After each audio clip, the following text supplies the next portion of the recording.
Hello friends, আমার channel the fresh রেসিপিতে আপনাদের সকলকে স্বাগত জানাই। আজ আমি আপনাদের জন্য একটি চিতল মাছের রেসিপি নিয়ে এসেছি, চিতল মাছের ঝাল কারি। তাহলে আসুন দেখে নিই রেসিপি আমি কিভাবে তৈরি করছি। প্রথমেই এখানে নিয়ে নিয়েছি দুটো চিতল মাছের পিস। দেখুন এইভাবে করে আমি কেটে নিয়েছি আর নুন হলুদ মাখিয়ে 15 মিনিট রেখেছি। এইবার এই মাছ দুটো আমি ভেজে নেব। এখানে একটা কড়াতে আমি সর্ষের তেল গরম করে নিয়েছি মাছ ভাজার জন্য। তেল গরম হয়ে গেছে। এইবার ওই 2 পিস চিতল মাছ আমি ভেজে নেব। এইখানে মাছের 2 সাইড কিন্তু লাল করে ভেজে নিতে হবে। এইখানে এক সাইড লাল করে ভাজা হয়ে গেলে আমি উল্টে এই সাইডটাও আমি লাল করে ভেজে নেব। এখানে মাছ দুটো দেখুন আমার ভাজা হয়ে গেছে। আমি খুব ভালো করে লাল করে ভেজে নিয়েছি, ভাজা হয়ে গেছে। এবারে মাছগুলো তুলে নেব। এইবার কড়াতে দিয়ে দেব 1/4 টিস্পুন গোটা জিরে আর 1/4 টিস্পুন দিয়ে দেবো মেথি দানা। খানিকক্ষণ এভাবে করে নাড়াচাড়া করে দেওয়ার পর এতে দিয়ে দেব পেঁয়াজ কুচি। এখানে আমি একটা বড় সাইজের পেঁয়াজ এইভাবে করে কুচিয়ে নিয়েছি। দিয়ে এটাকে এবার আমি লাল করে ভেজে নেব। এখানে দেখুন পেঁয়াজটা আমি খুব ভালো করে লাল করে ভেজে নিয়েছি। এইবার এখানে দেব একটা বড় সাইজের টমেটো, দিয়ে খুব ভালো করে নাড়াচাড়া করে নেব। টমেটো দেওয়ার পর আমি খানিকক্ষণ নাড়াচাড়া করে নিয়েছি। এইবার এতে দিয়ে দেব 1 চামচ আদা বাটা আর 1.5 চামচ রসুন বাটা, দিয়ে খুব ভালোভাবে এটাকে কষিয়ে নিতে হবে যাতে আদা রসুনের যে একটা কাঁচা গন্ধ থাকে সেটা যাতে চলে যায়। আদা রসুন দেওয়ার পর খুব ভালো করে কষিয়ে নিয়েছি। এইবার এতে আমি কিছু শুকনো মশলা অ্যাড করব। এখানে দিয়ে দেবো স্বাদ অনুযায়ী লঙ্কার গুঁড়ো। এখানে আমি 1/2 চামচ পরিমাণ লঙ্কার গুঁড়ো দিলাম।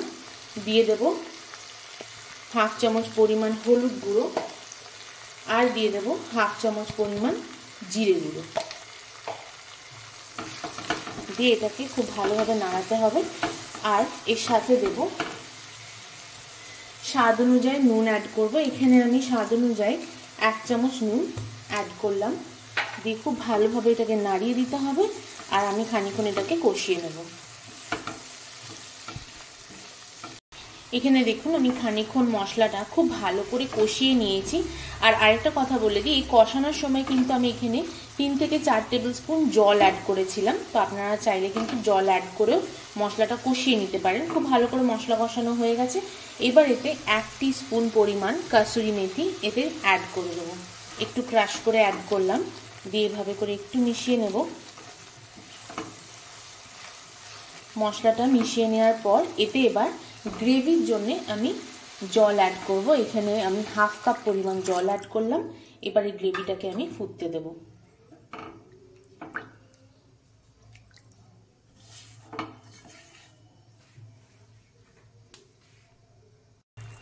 গ্রেভিটা দেখুন এখানে ফুটে গেছে।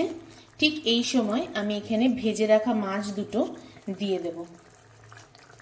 আর মাছগুলো দেওয়ার পর গ্রেভিতে উল্টে পাল্টে এটা খানিকক্ষণ আমি মাছের সাথেও গ্রেভিটা ফুটিয়ে নেব। আর ঠিক এই সময় যদি আপনারা একটু গ্রেভিটা চেক করে নেবেন, যদি প্রয়োজন পড়ে নুন অ্যাড করতে পারেন। আমি চেক করেছিলাম, এতে আমি সেই স্বাদ অনুযায়ী আমি 1/2 চামচ নুন অ্যাড করছি।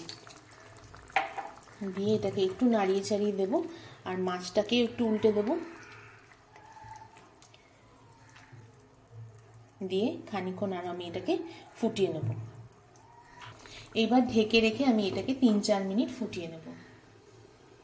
3 থেকে 4 মিনিট পর এবার আমি ঢাকনাটা খুলবো। দেখুন গ্রেভিটা খুব ভালোভাবে ফুটে গেছে আর মাছগুলো খুব ভালোভাবে রান্না হয়ে গেছে। আমার রান্না কমপ্লিট হয়ে গেছে। এবার আমি ফ্লেম অফ করে এটাকে 1 মিনিট মতো স্ট্যান্ডিং টাইমে রেখে আমি এটা পরিবেশন করব। দেখুন তৈরি হয়ে গেছে আমাদের চিতল মাছের ঝাল কারি, একদম রেডি। খুবই সুন্দর একটা গন্ধ বেরিয়েছে। তাহলে এই রেসিপিটা কেমন লাগলো অবশ্যই আমাকে কমেন্ট করে জানাবেন। ভালো লাগলে কিন্তু লাইক শেয়ার সাবস্ক্রাইব করতে ভুলবেন না। এই রেসিপিটা কিন্তু ভাতের সাথে অসাধারণ লাগবে খেতে। তাহলে আজ ভিডিওটা এখানেই শেষ করছি। আবারও আসবো আরেকটি নতুন রেসিপি নিয়ে। আপনারা খুব ভালো থাকবেন, সুস্থ থাকবেন। ধন্যবাদ।